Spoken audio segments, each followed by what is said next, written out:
It's just about 11 o'clock, so I think we're going to get started. Good morning and welcome to the second of 3 regional ministry gatherings on the Synod. I'm Joe Tuwalski. I'm the Director of Communications for the Diocese of St. Cloud. And I'll be facilitating the conversation today with our presenters, Philip Shevlin and Dr. Barbara Sutton. Philip is a member of the Diocesan Synod team, and he's the Director of Campus Ministry at Christ Church Newman Center in St. Cloud, where we are today. And Dr. Sutton is the Director of the Thriving Congregations Initiative that involves the St. John's School of Theology and Seminary, the Diocese of St. Cloud, and the St. John's Abbey Center for Latino Ministry. So welcome. Our topic today is going to be our impact on the Synod. Why does it matter locally? And before we get started, just 2 things. If at any point during the conversation today you think of a question you want to ask Philip or Dr. Sutton or both, I'd invite you to put that in the Q&A section of the webinar. That would be probably at the bottom of your Zoom window. And we'll get to as many of those questions at the end that time permits. And second, just a recap. So 2 weeks ago, in our first regional ministry gathering on the Synod, we heard from Dr. Kristen Kohlberg from the St. John's School of Theology, and she talked about the Synod from a global perspective. And we learned that a Synod is really about journeying together as the people of God, and we learned that a Synod and a synodal process is a way of listening, a way of making decisions, and a way of discerning where the Holy Spirit is leading the church at this time in history. And synods and a synodal process is really rooted in the ancient history of the church, but it's really been emphasized more since the Second Vatican Council. And it involves bishops, but this time it is intentionally involving people at the grassroots. And that's a different approach from past synods. So I want to start maybe with you, Philip, asking this question. It's kind of the why question. Why is Pope Francis asking for this now? And why is it so important? Yes, well, thank you, Joe. And like you said, I think Dr. Kohlberg did an excellent job a couple of weeks ago just talking us through that. But very briefly, I think especially and we were talking about this before, but I think especially of a lot of the studies that have come out, especially recently, of just people in the pews. And, as we all know, just as more and more people feel disconnected, both just from institutions, but especially from our faith institution as well. I think back to a study that was done but here in Minnesota from St. Mary's Press. Some people watching might be familiar with the Going Glen Gone study that came out about 5 or so years ago. And the thing that was continually said by people who had really disaffiliated from faith, the thing that was continually said to these researchers was, this is the first time that somebody has asked me why. This is the first time that somebody has asked me to express myself. And just the healing and that ability to express themselves, just the power of that moment, was just so clear, even in these just, maybe there were a couple hundred conversations. And so I think what we're looking at and what Pope Francis, who is kind of joining us here today, I think that's in the frame. We're down in our student center here at the Newman Center. But I think, Pope Francis really gets that what's really important is for the voice of the church, being all of us, to just be heard, not necessarily to be heard and then every direction we'll go with, but to be heard and to be given that space. And I think especially as we think of what it means to be Eucharistic people, we think about what it means to come together on Sunday to break bread, to receive Eucharist together. We're saying, of course, yes to the host, and yes, I believe that is Christ. But then we're also saying that to each other, and really being sent out to continue to be that Eucharist to others. And so I feel so much that this version of the synodal process that's both ancient and new is really just getting to the grasp of what it means to really be church. So with the Pope asking for as many people to participate as possible, it's a worldwide initiative. what would you tell somebody who's listening today that might say, well, gosh, what does my single voice matter? My one voice is a drop in the bucket with all of these other voices around the world. How would you respond to that person that would have that question? Yeah, I think it's a very fair question. I think so many people that I've talked to over the last couple of months of this process is very much a what is this kind of question as we talk about the synod? What's happening? And I hear that it's worldwide. And I think yes, one of the exciting things about the synod is that here in the St. Cloud Diocese, everything that we talk about, everything that we collect is going to be put into a synthesis that will be sent to the USCCB, to the United States Conference of Bishops, which will then be synthesized again and sent to Rome. So there is that international piece that I find very exciting, but also what we are doing as a diocese, I think is also equally important and really across the whole church. But here in St. Cloud, that it won't just be well, we wrote our report and we've sent it off, and good luck Rome with that. But really that is said within this diocese is going to be really used to inform how we be church here in St. Cloud. So I wouldn't think of it just as this is going off to the Vatican, though that's a big part of what's exciting about this. But really that your voice is going to be heard by the leaders of the St. Cloud Diocese as well. So Philip, I'm wondering, listening to you, you've got your ear to the ground, and there are people out there who are hesitant, who've been hurt by the church, and they might not want to get involved. I think that's the beginning of the conversation then, why? But I'm wondering for you, what would you say to someone who's hesitant? Mm-hmm. No, that's a very good question. And part of this, as we've already been talking about, this time for us to really maybe, accept what it means for us to be church. Well, of course, if we are church, right, and if human beings are what makes up the church, then there's always those opportunities, of course, for pain and for hurt, because each of us are flawed and broken people that can hurt and continue to hurt others. And so of course, that pain that people have experienced, involved in the churches is very real. And I think that hesitation again makes sense. But then I also think about, what Christ calls us to do. Christ who says, come, you who are weary, you who, come and take my yoke upon your shoulders, and here you will find rest, And so, yes, there's that piece of course, as humanity, we have failed so often in our charter to be church, but that this is one of those times I think that the Pope gets that, but no, we still need to be that field hospital that Pope Francis talks about all the time, that we need to be that. And this is that chance, one of many chances, but for us to really say, no, now we are going to listen, And I know for me, I think anyone here, anyone listening can think of a time that either they or someone they know have had an experience, within the church, in whatever way that means, that has been painful. But I would think that anyone here, most people listening here, and those of us at the table here, are still here, and that there is something, whatever that is, that keeps us here and invested in believing that this is really the church.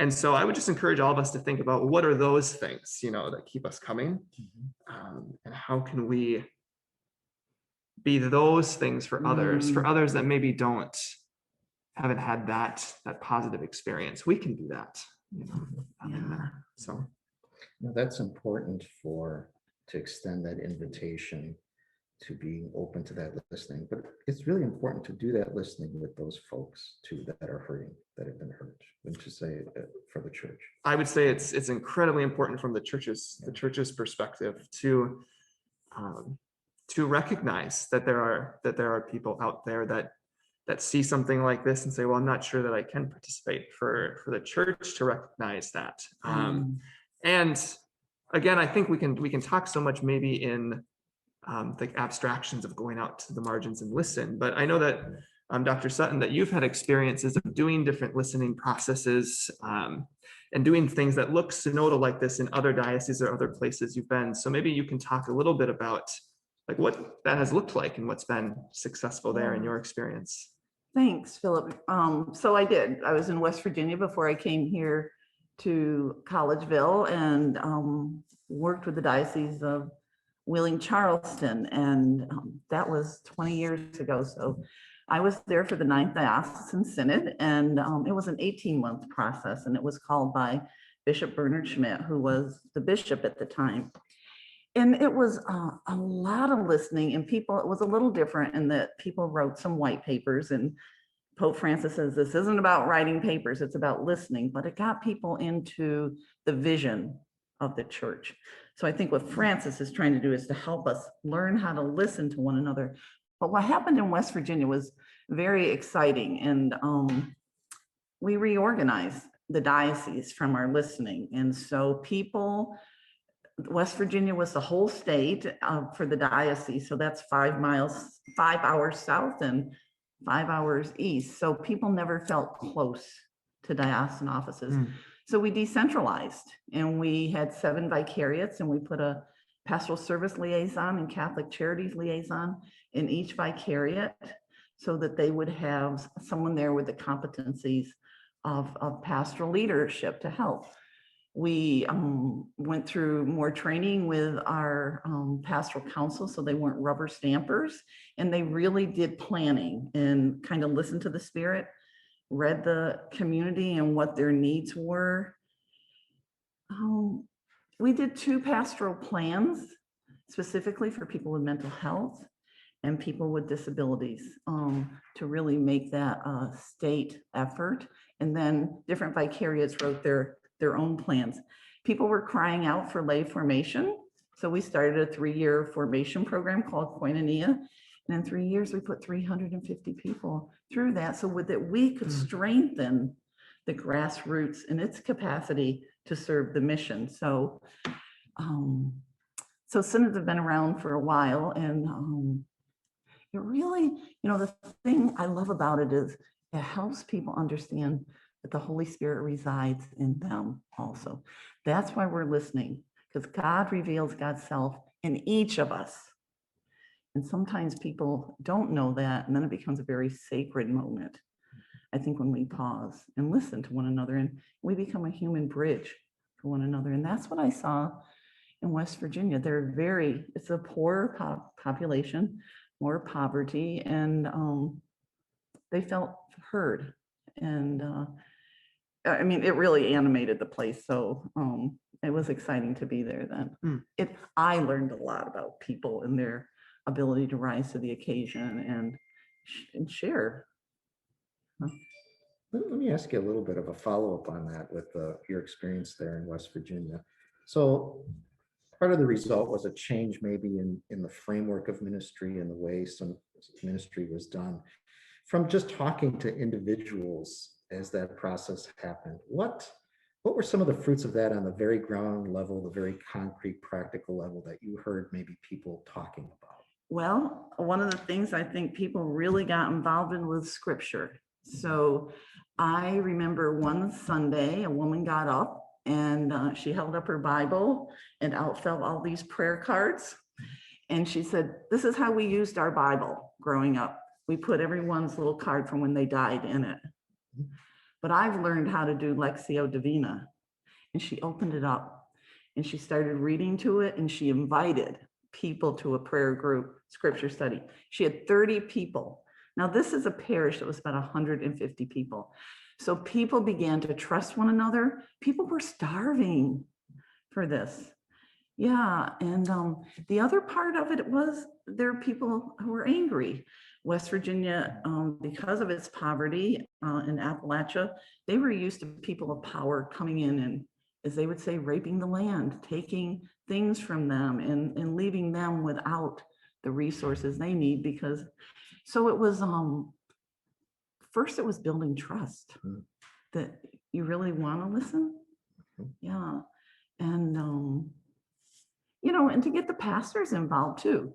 They were an important part of it.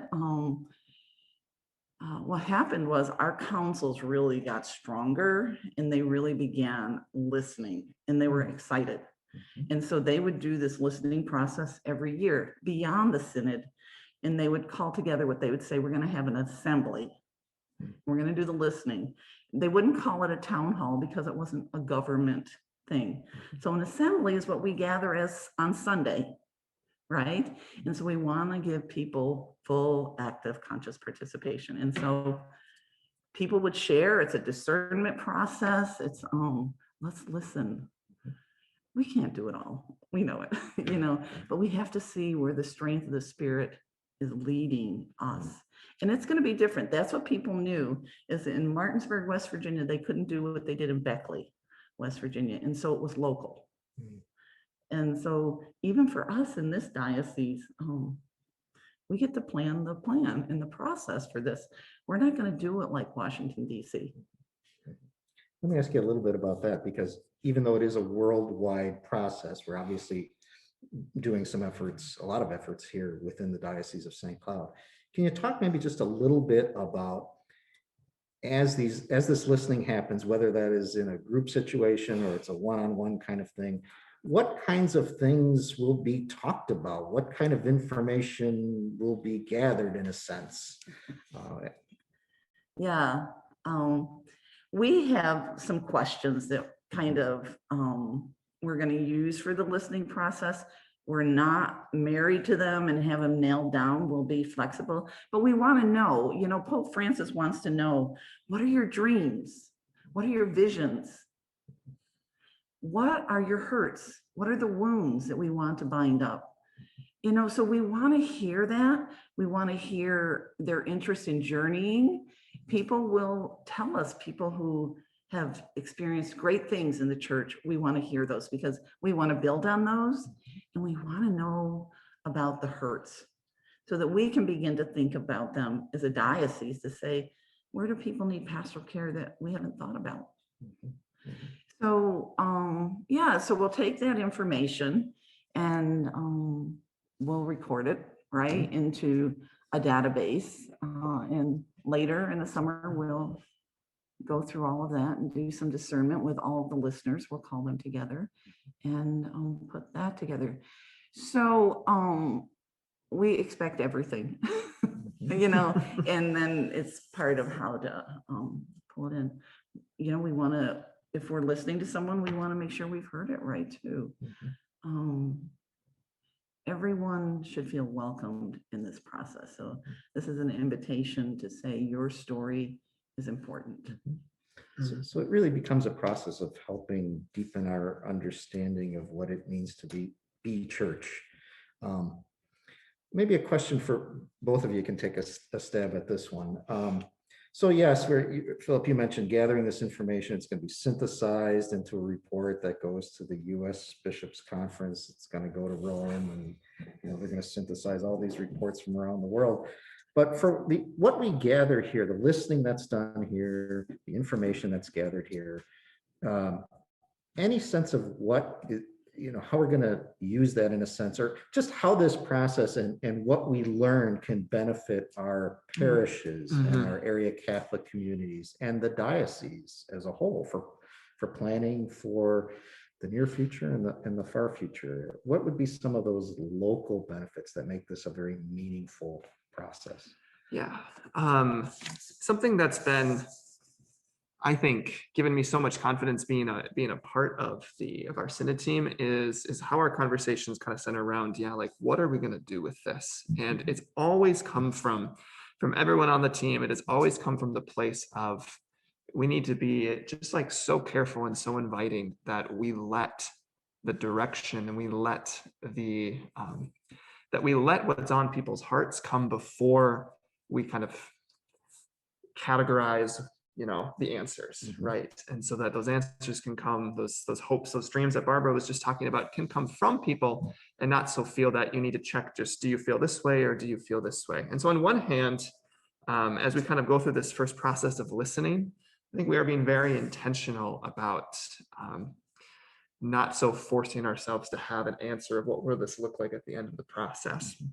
But that's not to say that there isn't some very concrete and very intentional ways that we hope to move forward with this. You know, I think about so many of our area Catholic communities, as they were setting their goals, have some one of their goals or themes really be about the importance of evangelization, the importance of reaching out. And, you know, it's impossible to be effective and to do a good job of reaching out if you don't know who is where and what they're feeling. And so if we don't know how our people who are in our pews are feeling, you know, how one of the things that in the going back to the Going Gone study, something that they talk about in the preface, but they didn't do a study on, but they talk about, you know, we're focusing on the gones, but what about the almost gones, you know? And so if we're not hearing about those in the pews and where they are, how can we best evangelize to them?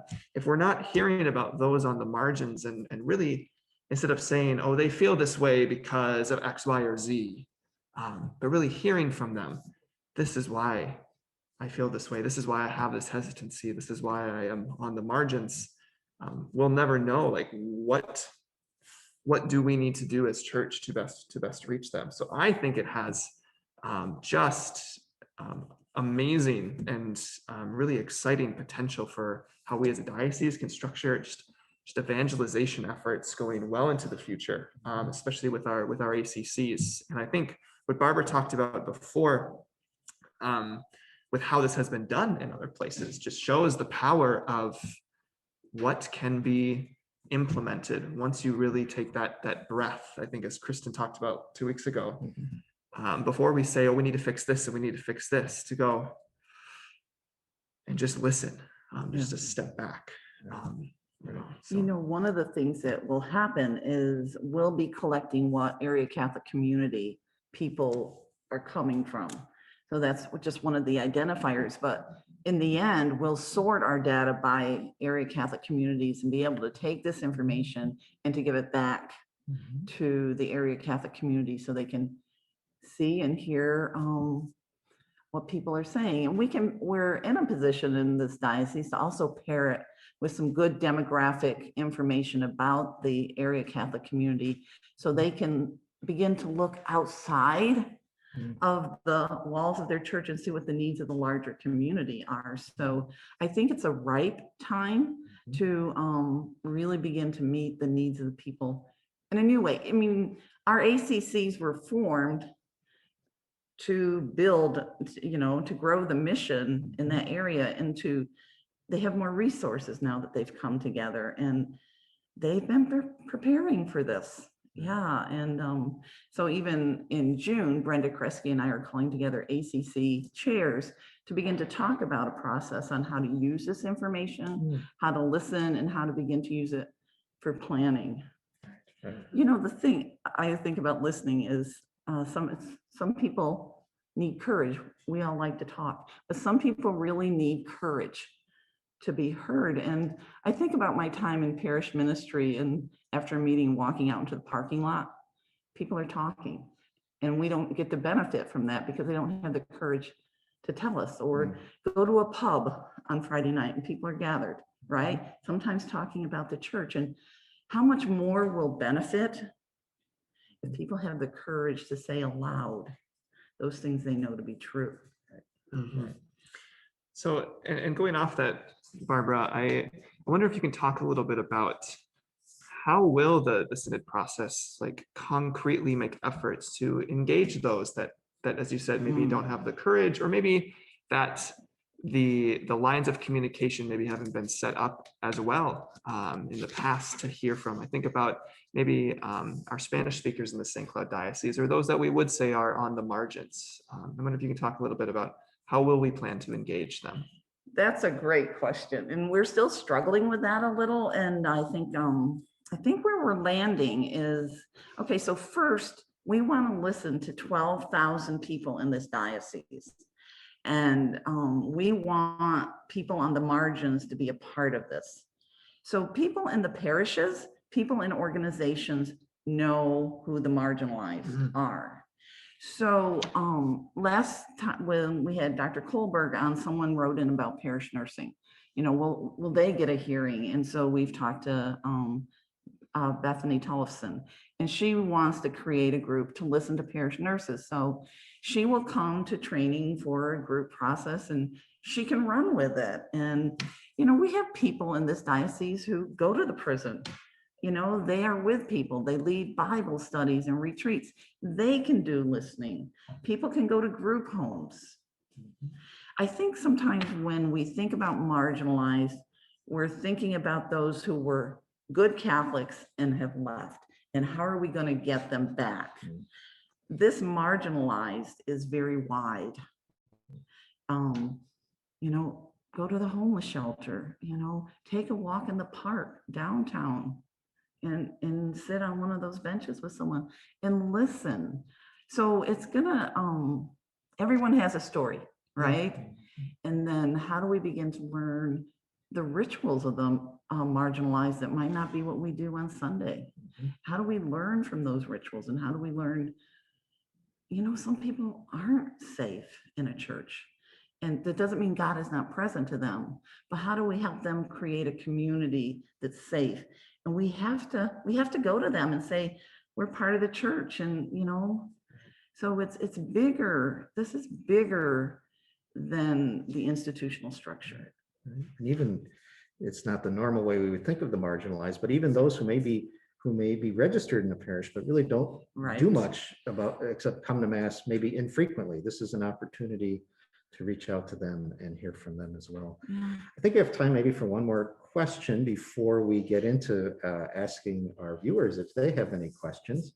But you know, the third regional ministry gathering in a couple of weeks is going to talk more about some of the particulars of the how and the what the process is going to be and how that's going to look. But perhaps you can give us a little bit of a hint here, because I know there are some training sessions coming up for training listeners to do this, whether it's one-on-one or whether it's in a group setting. Could you maybe just briefly talk a little bit about what that looks like?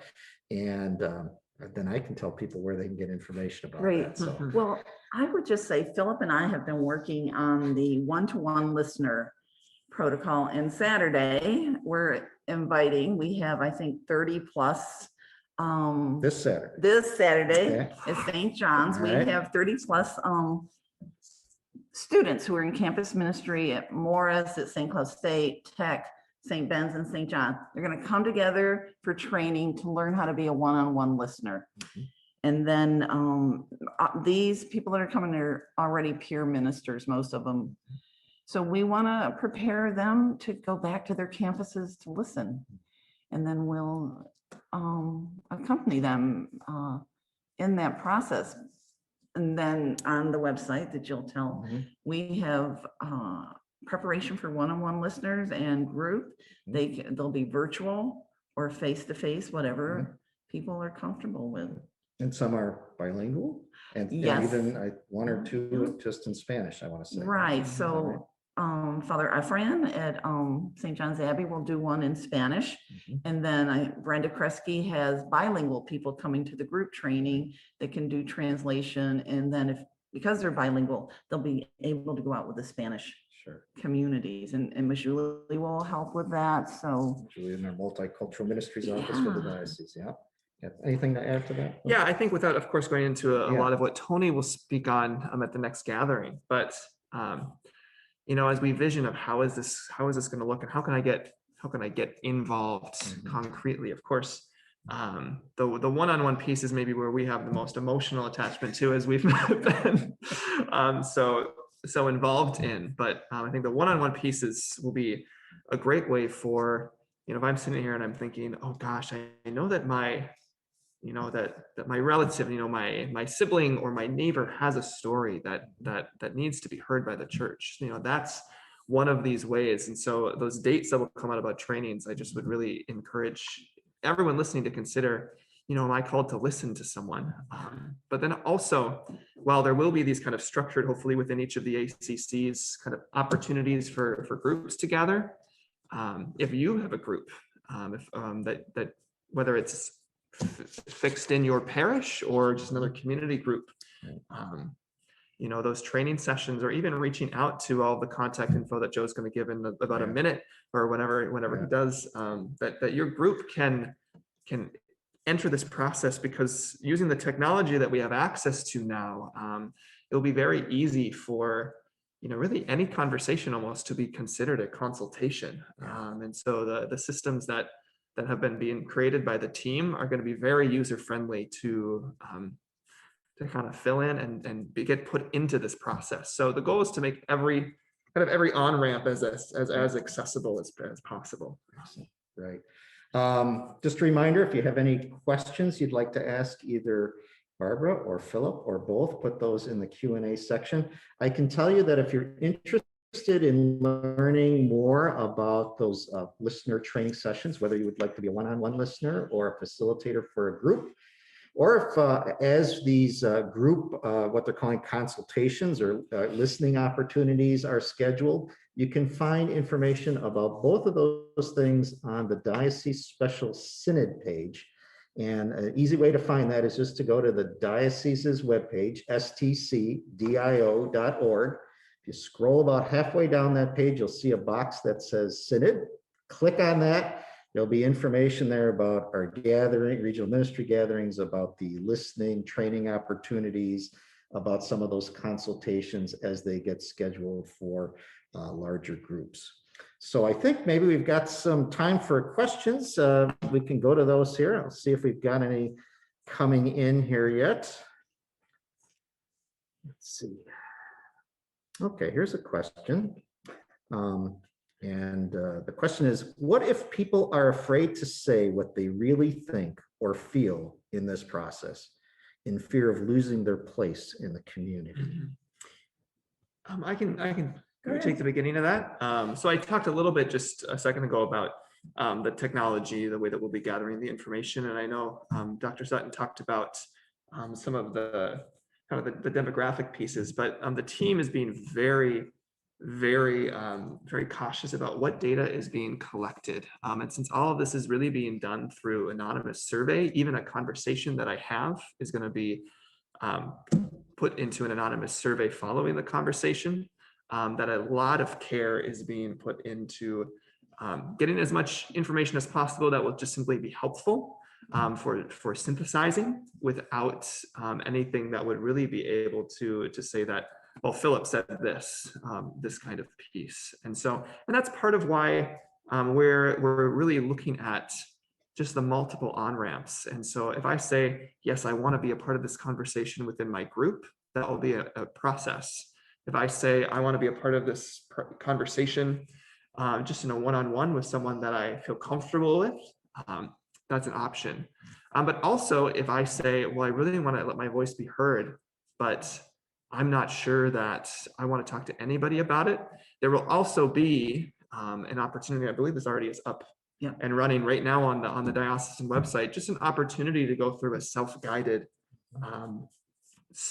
online consultation where I can fill out my answers to all these questions, and it will not be able to be really tied back to me at all. So really, it's again, as many on-ramps as possible to make it comfortable to wherever someone is at with their level of comfort. I think Tony will be talking more about those in detail in a couple of weeks when we have our third session. So anything to add to that? No, I was just going to say, it makes me sad that people would feel unsafe, but that's why we have the one-on-one, and that's why we're doing it, is because people don't feel safe in a larger group, or finding their voice for the first time, right? Right. Well, here's another question. What ideas do you have to reach the people who are indifferent to the church or resist change already? Yeah. I know some of those people, and so it is a cup of coffee. It is saying, can we just talk? And people will do that. I think with our listeners, so let's just say I'm going to listen to Philip and I know him. And I'm going to say to Philip, who do you think else wants to be heard? And he'll introduce me to someone. And so it'll get people further and further probably away from the church that want to be heard. And we'll listen, and they get to name where they want to be heard. Do they want to take a walk in the park? Do they want their kitchen table, a coffee shop? So we want to make this as safe as possible. So when someone is really hurt and feeling vulnerable and will say, it's not going to change anything, I think that's the beginning of the story. And so I would say, tell me why it's not going to make any difference. You know, and so we can only see this is a prayerful, discerning process. And we just want to trust the Spirit will move the hearts of people. And God is good. And sometimes it just takes one person of hope to move another person to ignite that fire. Yeah, I think just the only thing I'd like to maybe just reiterate, because Barbara said it so well.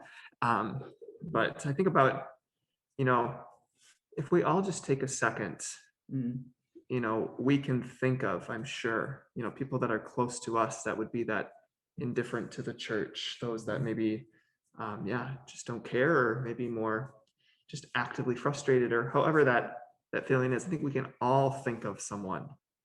And I would just encourage us all to think, is that a call for us to be that opportunity to listen? I think sometimes we might think about the synod process as, oh, the church is doing this thing, right? But if we go back to, again, this is this opportunity for us to be the church, right? And if I know someone that needs to be listened to, well, you know. Right. And I just want to add that it's not our job as listeners to talk someone out of their pain and say, no. Yeah. Okay, Right. our job is to suspend judgment and simply hold space for that story. Thank you. I've got time for another question or two here. We've got one. Can you say more about the data collection? What is the process of how information will be shared from the session to the diocese to Rome? So we, the team, the Synod steering team, okay, first the data goes in a database on SurveyMonkey. No one is identified. We'll know areas that people come from. Then we'll gather the listeners and kind of talk about what we're hearing. And then we also have all this data to put together. It goes to the bishops' conference, who then does what they do with it. They have a plan. They'll be taking reports from other Yeah. dioceses across the United Yeah. States and trying to. Yeah, and you know, put the a piece thing together. is, there's no direction on how you put your report together from each diocese. Some people will do collages, some people will do words or videos. So we've been given that much freedom to express ourselves. Right. Yeah, without getting so much maybe into the data kind of weeds, that kind of excites me a little bit. But the tool that we're using that Dr. Sutton said, SurveyMonkey, is going to allow at least us here in the St. Cloud Diocese to have a lot of power to pull out keywords, to pull out similar phrases. And so as we go through that data, we'll really be able to, as we talk about the difference between maybe qualitative data and quantitative data, like numbers, versus Right. qualitative, that is more experience or story, we'll really have the ability to take that qualitative data and make it quantitative by the power of the tools that we're using. So we really will be able to pull out that we heard this said this many dozens of times from people who, for example, maybe are from rural communities. We'll have that power to do that. And so that's the things that we'll be able to send off, to the USCCB. Okay. I don't see any other questions right at the moment, but maybe I have a question for you. Certainly, your involvement is at maybe a different level than other people will be. You're on this Synod team after all. And I'm just curious, what that's been like for you. I know it's still sort of early on, and maybe what you're really looking forward to as a member of that team. Well, I have a story to tell you Okay. about it. Philip and I. So Philip and I get together every Monday to work on this, and then we have the bigger team. And so it's hard. Synodality is hard. It's easier to do it yourself. And so one day we were talking about synodality, and Philip says, "Are we really going to do this synodality? Is this like for real?" And if you remember this, and I said, "Well, do you want to do it? It's hard." And so I said, "What do you have to give up to really be present to people and listen?" And part of it is learning that our busyness prevents us from listening. It's easier to get ahead of people and decide we know what they need, right? So this is for all of us to listen.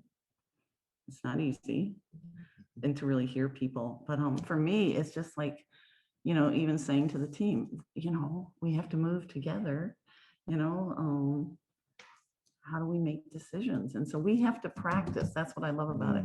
We have to practice. We're not there. We have to practice listening and synodality and co-responsibility. Yeah, I think just, speaking personally, just very briefly, just being a young person, and a kind of a young lay minister in the church, it really was powerful for me just to receive the ask, to be a part of this. And it's honestly what's given me a lot of confidence in the rest of the team, right? That someone with the limited experience and all that me, but also but just like that we would ask a young person to be a part of this team and to shape what it would look like. And that just to me has given me a lot of confidence in what we're doing. Well, we're glad you said yes to the ask to be on the team. So thank you for that. I think we have time for one more quick question. We'll have to answer this one quickly before we do some wrap up things. The question is, how do we think our new bishop might be able to become part of the process? So Bishop Kettler is 2.5 years past retirement age, waiting to hear from Rome who his replacement will be. That probably will happen in the not too distant future while this process is still going on. So how would you integrate a new bishop into this process? I mean, that's a great question. Of course, it's something that we've definitely talked about as a team. I think as you say, not having that exact date when that will be when that will happen makes that challenging to kind of prep for that. But I think as we think about what does it really, mean to live out this synodality, I think what an opportunity it could be to also bring in, to do that at the same time as, that shift in leadership, right? As those perspectives might maybe not change, but as a new voice comes into just our diocese, right as we're trying to engage all the voices, I think that could be a very, very energizing process, We'll see how that goes. So I want to thank you two for joining us today. It's been very insightful. I think we learned a lot about the why we're doing this, and next time we'll hear a little bit more about the particulars of the how. So a couple of things before we just close out here. I just want to remind people that today's webinar has been recorded, and in a couple days it'll be uploaded to that same Synod page off the diocesan website. Remember, stcdio.org. Scroll down about halfway till you get the Synod box. Click on that. That's where you'll find it. Kristen Kohlberg's is there already. We're going to have those subtitled in Spanish as well. That might take a few more days, so just be patient with us there, but those will be there. And I guess I would just encourage you, of course, if you'd like to watch it again, that would be wonderful. I think it'd be great, though, if you could share it with some people that weren't able to be here today. And I think it'd be really great if you took that recording and were able to gather with folks in your parishes, in committees, or your ACC, whether you do that virtually or in person. Watch again the presentation and then talk among yourselves about some of the questions and the topics that came up here today and how that might impact you and what that might mean for you in your parishes or ACCs. So watch for those recordings. A reminder, we have the third and final regional ministry gathering on the Synod coming up in 2 weeks. Thursday, February 24th at 11 a.m. The topic will be Your Voice in the Synod. How can you make a difference? And it'll feature Tony Hudak, who's also a member of the Diocesan Synod team, and she's a pastoral associate for the Harvest of Hope Area Catholic Community. So don't miss that last piece. There'll be some real practical information in that one. So I think we'll just wrap up with our Synod prayer here today. Thank you again for being here. Thank you. I will offer this prayer. I think a slide will be coming up on your screens, and I just invite you to pray with me, whether you're at home or in your offices. But we'll end with this. So if we just take a moment to put ourselves in the presence of God. Father, Son, Spirit. We stand before you, Holy Spirit, as we gather together in your name. With you alone to guide us, make yourself at home in our hearts. Teach us the way we must go and how we are to pursue it. We are weak and sinful. Do not let us promote disorder. Do not let ignorance lead us down the wrong path, nor partiality influence our actions. Let us find in you our unity, so that we may journey together to eternal life and not stray from the way of truth and what is right. All this we ask of you, who are at work in every place and time, in the communion of the Father and the Son, forever and ever. Amen. Amen. Thank you again for joining us, and we hope to see you again in a couple of weeks for our last regional ministry gathering on the Synod. Have a great day, everybody. Thank you.